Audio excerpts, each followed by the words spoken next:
A very warm welcome, everyone. We are all aware that the monsoons are affected by many factors. This year, three most important ones are going to be very important. The first one is the ongoing wars. We'll understand how they are going to impact the monsoons. The second one is the developing El Nino condition. And the third one is what possible phase of the Indian Ocean dipole may develop because of El Nino. Let's understand all of these things. The most important factor that determines the strength of Indian monsoons is the strength of the mascarene high. And when we talk about El Nino and La Nina conditions, they basically impact the strength of the mascarene high itself. The next most important factor is the subtropical easterly jet stream which forms above it. The mechanism of all of these factors independently in detail have been covered in the playlist factors affecting the Indian monsoons. You can have a look. I'll add a link to the description in the description box, right? Nevertheless, let's understand how these factors are playing a role this year.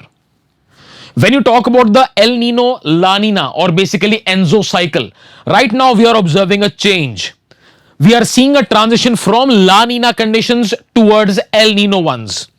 Let's understand how these cycles basically impact the Indian monsoons and what change can we observe this year right now. We are observing a transition from La Nina towards El Nino right now, and when you have La Nina conditions, you have colder than normal surface water temperatures spreading across the central eastern Pacific Ocean. As a result of this, we observe very powerful easterlies over the central Pacific Ocean. All of this forces warm waters to accumulate in the central western Pacific. Due to this buildup of warm water over here, we observe a very powerful low pressure forming over here, which basically acts as a pull factor towards winds. Therefore, during La Nina conditions, we observe equatorial westerlies in the central Indian Ocean, northern Indian Ocean, which is why we observe a pooling up of warm water. We observe a pooling up of warm water in the Bay of Bengal region, which is exactly what we are seeing over here. This pooling up of warm water is a result of those equatorial westerlies. Since winds are moving offshore Africa, we observe upwelling of cold water along the coast. Therefore, in general, La Nina conditions favor the buildup of a negative Indian Ocean dipole. Generally, La Nina conditions favor the buildup of a negative Indian Ocean dipole. It may overlap, it may not overlap, but that is how the general trend is, right? I gave you the simple mechanism. A very powerful pull factor is going to be created over the Central Eastern Pacific because of the high pressure. A very powerful push factor will be created over the Pacific. All the low pressure will be created over here due to all that warm waters. This will create a pull factor over the Indian Ocean. This is where the offshore winds over Africa initiate, causing upwelling of cold water, creating a kind of high pressure over here. In short, what is the role of Indian Ocean dipole over here? If the surface water is cold in the northwest Indian Ocean, in basically we are talking about the Arabian Sea. अगर Arabian Sea में पानी ठंडा है, lesser evaporation will take place, lesser moisture will be available in the air masses over here, and the monsoon winds are going to push drier air over the Indian landmass. Yes, that is the irony. La Nina conditions extend this low pressure to higher latitudes as well. ये जितने आपका powerful divergence बना है, it is going to extend these warm waters towards higher latitudes. जितना powerful यहाँ पर low pressure बनेगा, उतना powerful mascarene high बनेगा. So La Nina does intensify the mascarene high. La Nina intensifies mascarene high. We will have powerful surface winds.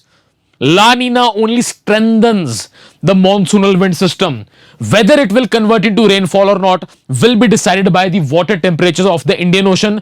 La Nina favors negative Indian Ocean dipole. Surface water ठंडा होएगा and therefore air में moisture कम होएगा. Therefore, in general, La Nina intensifies monsoonal winds, but it favors negative Indian Ocean dipole. मतलब बारिश होने के chance कम भी हो सकते हैं. There will be lesser moisture in the air. I'm just giving you a small overview. Right now, we are observing a change towards El Nino, right? I'll show you the map of today as well कि आज के दिन पे कैसा है. But when you have that El Nino condition, you have a very powerful low pressure present in the central eastern Pacific. It acts as a very powerful convergent wind system. Therefore, during El Nino conditions, we have equatorial westerlies in the central Pacific. All of this should lead to upwelling of cold water. All of this should lead to upwelling of cold water. All of that cold water presence will give birth to a high pressure because the air will be cooled down. It will start settling down on the surface, stable atmospheric condition, temperature inversions. In short, a very powerful divergent wind system can initiate over here. And if the El Nino condition is very powerful, what will it observe? The cold waters can extend to higher latitudes as well.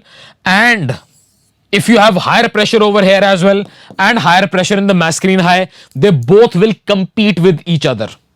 In short, stronger the El Nino, weaker the monsoonal winds. But hold on. This divergent wind system created by El Nino actually pushes warmer waters towards the northwest Indian Ocean, that is our Arabian Sea. You will have abundant warm waters in the Arabian Sea in the right place. Therefore, it will add a lot of moisture in the air. So, even if El Nino weakens the masculine high, it actually adds more warm water in the Arabian Sea. So, even if El Nino will lead to weaker monsoonal winds, it may cause more moisture in the air. Again, try to understand that. El Nino positive Indian ocean dipole को favour करता है. Positive Indian ocean dipole India के लिए अच्छा है, लेकिन El Nino मैस्करीन high को week करता है. एयर में मॉइस्चर है लेकिन ये विंड्स बड़ी वीक हैं. So that is the irony that you need to understand. Right now what is the situation? This is the present situation as of today. La Nina is ending, a new El Nino condition is developing. इसको बोलते हैं Enso neutral stage, neither a proper El Nino nor a proper La Nina. And technically there is another cycle, we call that La Nina Modoki.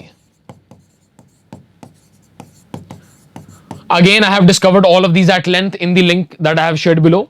Factors affecting the Indian monsoons. You can watch the entire playlist just for revision, right? So technically, we are expecting that by the time monsoonal season arrives, we might have a sufficiently strong El Nino. We'll see how it develops, right? So as of today, it is neither a proper El Nino nor a proper La Nina. And if you look at the Indian Ocean, we are seeing colder than normal temperatures in the Bay of Bengal, slightly warmer than normal in the Arabian Sea, right? So even in the Indian Ocean dipole, we cannot say that it is an extreme of any pole for now. But as the time progresses, we'll see how it actually unfolds. If you have a powerful enough El Nino developing, we might have a positive Indian Ocean dipole as well. This being aside, let's talk about the impact of wars as well. The ongoing wars are going to play a crucial role in affecting the Indian monsoon. After the masculine high, the most important factor that actually determines the onset of Indian monsoons, the burst of the Indian monsoons, is the formation of the subtropical easterly jet stream. As long as the subtropical high pressure belt lies over the Indian landmass, the entire biggest landmass on earth, right from Morocco till China, warm air masses start developing under them.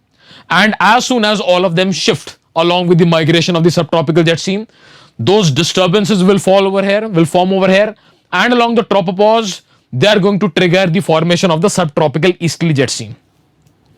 Where do the wars come into play? Over here. Now, this is that exact region of ongoing wars, and as per our understanding, these wars are going to be sustained right now, right? It is going to be a long drawn process, seems like that. Anyways, before the subtropical jet stream starts migrating northwards, those bombings are continuing even till today, and abhi to shuru hua wo. The subtropical jet stream is moving over Iran, Pakistan, Afghanistan, over Saudi, all of this entire area. These areas are being heavily bombed right now. All of this will have the impact of creating a crest over the subtropical jet stream. The troughs are going to land over North India. This has begun right now. Right, the jet stream was moving normally over the entire area, subtropical jet stream, but now due to constant bombings, a crest has started to form.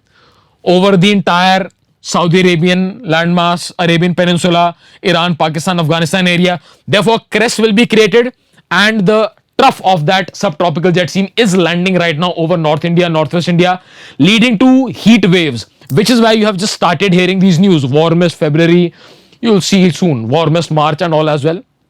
Why is that harmful for us? Because these heat waves are going to have a severe negative impact on our ongoing rabi crop, basically wheat. And like I discussed in that short video that I recently made, that it is going to be further impacted by our recent decision of allowance of share of wheat as well. Recently, India allowed 25 lakh tons of wheat to be exported as well. We have to keep that in mind as well, right? Anyways, coming back to the monsoonal part. Before the subtropical jet stream shifts, we are going to observe severe heat waves.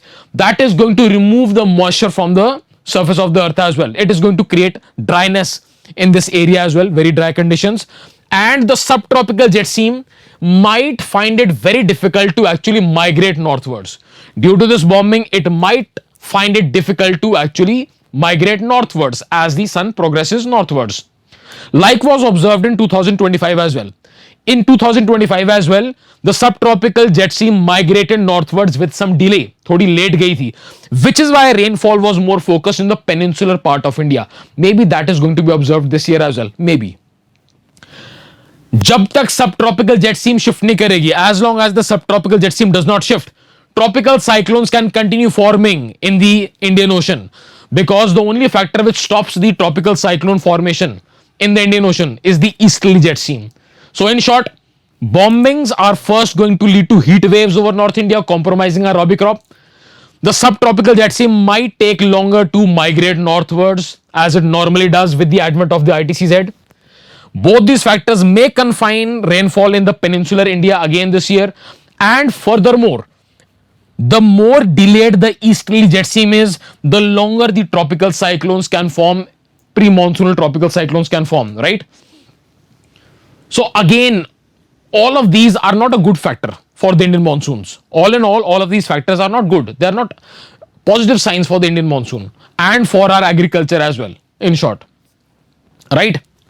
So, summing up all of these factors again, it is neither El Nino right now nor La Nina right now. It is called an Enso neutral stage, or in a different cycle it is called La Nina Modoki.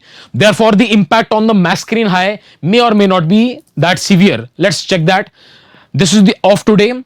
You have warmer waters over here along the east coast of Africa, Australia. Therefore, right now you have a low pressure over here, which is a very good sign for the Mascarene high. As long as this warm water is present over here, we should be least concerned with the Mascarene high. So for now, it seems the Mascarene high should have a relatively normal wind system. And as of now, the Arabian Sea has slightly warmer waters. Both of these are good signs for the monsoons, and therefore you should have some moisture over here. But unless and until the subtropical jet stream migrates away from this area, you cannot have a low pressure forming over North India. तो जब तक यहाँ पर jet stream की vertical meandering से trough बनता रहेगा, heat waves आती रहेंगी, जब तक jet stream shift होएगी नहीं, low pressure लगेगा नहीं, the monsoonal winds may remain confined in peninsular India again. But then again, let's wait for all these things to unfold. But I believe you have most of the factors in your mind right now. Again, I am emphasizing on the fact that do watch that playlist again, factors affecting the Indian monsoons. I have added a link in the description box. That is all for this video. Take care, everyone.